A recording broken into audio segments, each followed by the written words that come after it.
আসসালামু আলাইকুম প্রিয় অষ্টম শ্রেণীর শিক্ষার্থীরা, আশা করি তোমরা সবাই ভালো আছো। আজকে আমরা 11 এবং 12 নম্বর অঙ্ক দুটি সমাধান করা শিখব। গত পর্বে আমরা 9, 10 এই দুটি অঙ্ক সমাধান করা শিখেছিলাম। তোমরা অবশ্যই পূর্বে ভিডিওটি দেখে আসবা। এখানে বলা আছে যে কোনো শহরে বর্তমানে জনসংখ্যা 64 লক্ষ, শহরটির জনসংখ্যা বৃদ্ধির হার প্রতি হাজারে 25 জন হলে 2 বছর পর ওই শহরের জনসংখ্যা কত হবে।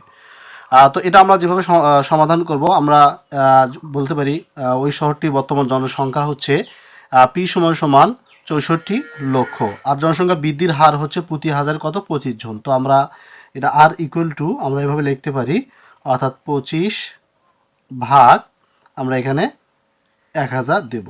এখন যদি আমরা 25কে 25 দ্বারা আমরা 1000কে ভাগ করি, তাহলে এখানে আসবে 1 ভাগ, এখানে আসবে 40। ঠিক আছে, এখানে এটা হচ্ছে আমাদের জনসংখ্যা বৃদ্ধির হার। এখানে সময় যেহেতু আমাদের বলছে 2 বছর, তো এখানে আমরা সময় বলতে পারি 2 বছর। তো এখানে জনসংখ্যা বৃদ্ধির ক্ষেত্রে আমাদের চক্রবৃদ্ধি মুনাফা সূত্রটা ব্যবহার করতে হবে। তো আমরা চক্রবৃদ্ধি যে মুনাফার সূত্রটা আমরা জানি, তোমরা জানো যে এখানে লিখতে পারি C equal to P into 1 plus R to the power N.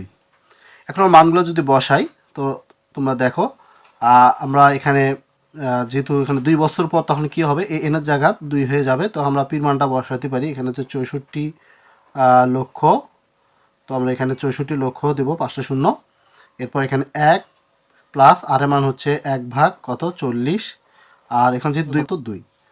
তো এখানে তোমরা যে কাজটা করবা সেটা হচ্ছে এখানে 64 লক্ষ লিখবা, লেখার পর 5টা শূন্য, ওকে 5টা শূন্য 64 লক্ষ হবে। তাহলে এখানে আমাদের লসাগু করতে হবে কত 40। তো 40 যদি লসাগু হয়, তাহলে 40 কে 40, 40 আর 1 কত হবে 41। তো আমরা এটা একবারে লিখে দিলাম, এটা 2। এখন তোমরা 41কে 40 দ্বারা ভাগ করবা, যেটা বেরো ওটাকে তোমরা 2 বার গুণন করার পর 64 লক্ষ সঙ্গে গুণন করলে তাহলে আমাদের ওই শহরের বর্তমান জনসংখ্যা কত সেটা চলে আসবে। ঠিক আছে, তো আমরা যেভাবে কাজটা করব, তোমরা 41কে ভাগ করবা, 40কে ভাগ করলাম, তাহলে এখানে আসলো হচ্ছে যা আছে তাই লিখবো 64 লক্ষ গুণন, এখানে আসবে 1.025। এরপর আমরা স্কোয়ার করতে পারি। তো এটা আমরা একে 2 বার গুণন করতে হবে আমাদের। ঠিক আছে, তো 1.025।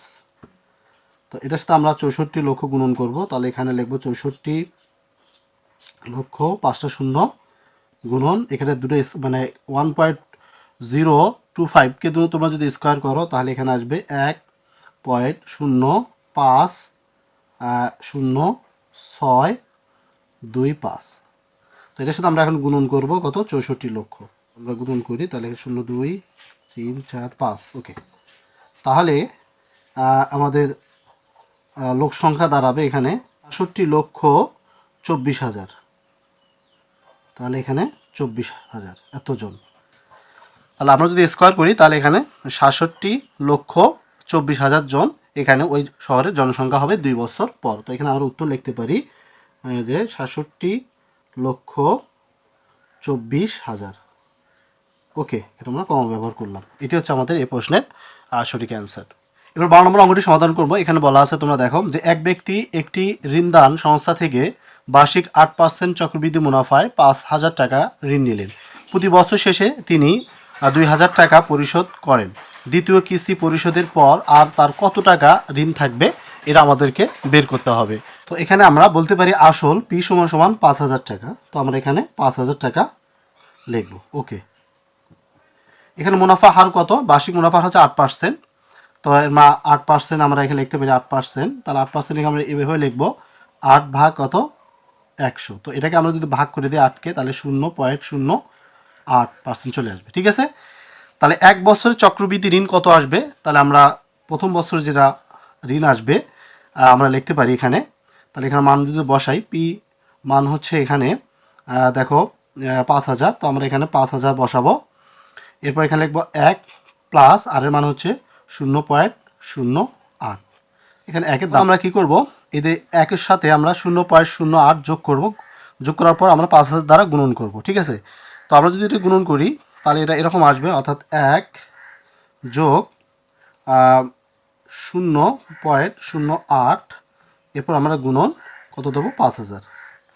তাহলে 5000 গুণন করলে আসবে হচ্ছে 5400, অর্থাৎ 5400 টাকা চলে আসবে। এখানে আমরা লিখতে পারি 5400। এটা হচ্ছে আমাদের এক বছরে চক্রবৃদ্ধি মুনাফা চলে আসলো। ঠিক আছে, তো এখন যদি আমি প্রথম বছরে যদি আমরা 2000 টাকা ঋণ দেই, তাহলে আমরা লিখবো এখানে প্রথম বছরে 2000 টাকা পরিশোধ করেন। যদি পরিশোধ করা হয় তখন ঋণ কি থাকবে, তাহলে দ্বিতীয় বছরের শুরুতে তাহলে আসল কত হবে, তখন আমরা এখানে লিখতে পারি 5400 বিয়োগ আমরা 2000 টাকা কী করলো প্রথম বছরে সে ঋণ দিয়ে দিল। তাহলে এখানে কত থাকবে যদি 2000 বিয়োগ করে দেই, তাহলে এখানে আসবে 3400 টাকা। এটা আসবে আমাদের দ্বিতীয় বছর শুরুতে। তাহলে আমরা বলতে পারি দ্বিতীয় বছর শুরুতে এটা আমাদের থাকবে 3400 টাকা। তা আমরা এটা প্রথম আবার দ্বিতীয় বছরে কিন্তু এক বছর পর আবার কিন্তু এটা কি হবে, চক্রবৃদ্ধি হারে এটা আবার কি আসবে, লাভ চলে আসবে। তো এখানে আমরা পরবর্তী যেভাবে আমরা অঙ্কটি সমাধান করব তোমরা দেখতে থাকো। তো আমরা এখন বলতে পারি যে দ্বিতীয় বছরান্তে চক্রবৃদ্ধি ঋণ C equal to P into 1 plus R to the power N, অর্থাৎ এন এর মান হবে কত 1। তাহলে আমরা পির মান লিখতে পারি 3400 টাকা, যেহেতু আমরা এখানে দ্বিতীয় বছরের শুরুতে আসল পেয়েছিলাম হচ্ছে 3400 টাকা। তো এখানে আসল আমরা বসালাম। তাহলে এখানে 1 প্লাস আর এর মান হচ্ছে 0.08 এবং 0.08 এর সাথে 1 যোগ করলে হবে 1.08 এবং 1.08 এর সাথে আমরা 3400 টাকা গুণন করি, তাহলে আসবে হচ্ছে 3672 টাকা। এটা আমাদের দ্বিতীয় বছরান্তে এই ঋণটা চলে আসবে। এখন যদি আমি আবার দ্বিতীয় বছরে যদি আমরা আবার 2000 টাকা ঋণ দেই, তাহলে আমাদের কত টাকা অবশিষ্ট থাকবে, তাহলে লিখতে পারি দ্বিতীয় কিস্তিতে পরিশোধের পর ঋণ থাকবে অর্থাৎ 1672 টাকা। এটি আমাদের সঠিক অ্যান্সার, লিখতে পারি 1672 টাকা। তো আজকে এই পর্যন্ত। যদি ভিডিওটি ভালো লাগে অবশ্যই তোমরা আমার চ্যানেলটাকে সাবস্ক্রাইব করবা এবং পাশে থেকে বেল আইকন বাটনটি অল করে রাখবা। সবাইকে ধন্যবাদ। আসসালামু আলাইকুম।